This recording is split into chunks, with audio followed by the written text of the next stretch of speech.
2 points d'écart seulement entre Bourg-en-Bresse 9e et Tours 11e. Une équipe de Bourg-en-Bresse privée de son meilleur buteur, Pape Sané. Il est transféré à Caen en vue de la saison prochaine, mais prêté pour finir la saison à Bourg-en-Bresse. L'opération de transfert puis de prêt a été un petit peu longue. Il n'est donc pas qualifié pour ce match face à Tours. Des Tourangeaux qui eux sont privés de Miracoli, Diakité, Bourse et Louvion, tous blessés. Des soucis donc en défense pour Marco Simone. Tours qui est l'équipe qui rentre le mieux dans la partie avec cette bonne récupération et cette ouverture du score très tôt dans le match. Geoffrey Malfleury à la 22e minute. L'interception et le but, l'action parfaite.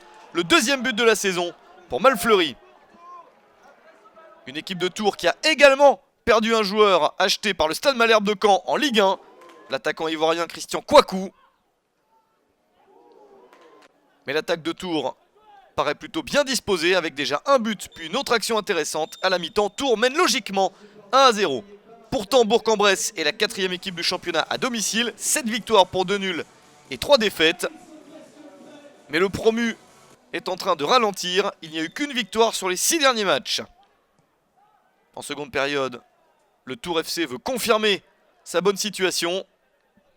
Hervé Della Maggiore sait que son équipe est mal partie. Attention tout de même à ce dribble dans la surface. Le pénalty obtenu par Bourg-en-Bresse. Et la parade de Bingourou Kamara. Il s'impose, il est parti du bon côté et permet à Tours de conserver son avantage. Une parade décisive. Marco Simone sait que dès lors, son équipe a sûrement les moyens de s'imposer, à condition de ne pas concéder trop d'occasions supplémentaires. Bourg-en-Bresse insiste. 2 joueurs sont sur la ligne pour sauver, mais de toute façon, la reprise de Lagdar Boussa est manquée. Lui qui avait déjà échoué face à Camara sur le penalty. Les deux formations restent sur 3 matchs sans victoire.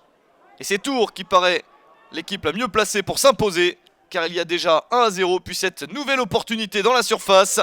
Ce centre en retrait est très bien joué vers Haris Belkebla, qui place tranquillement le ballon au fond des filets.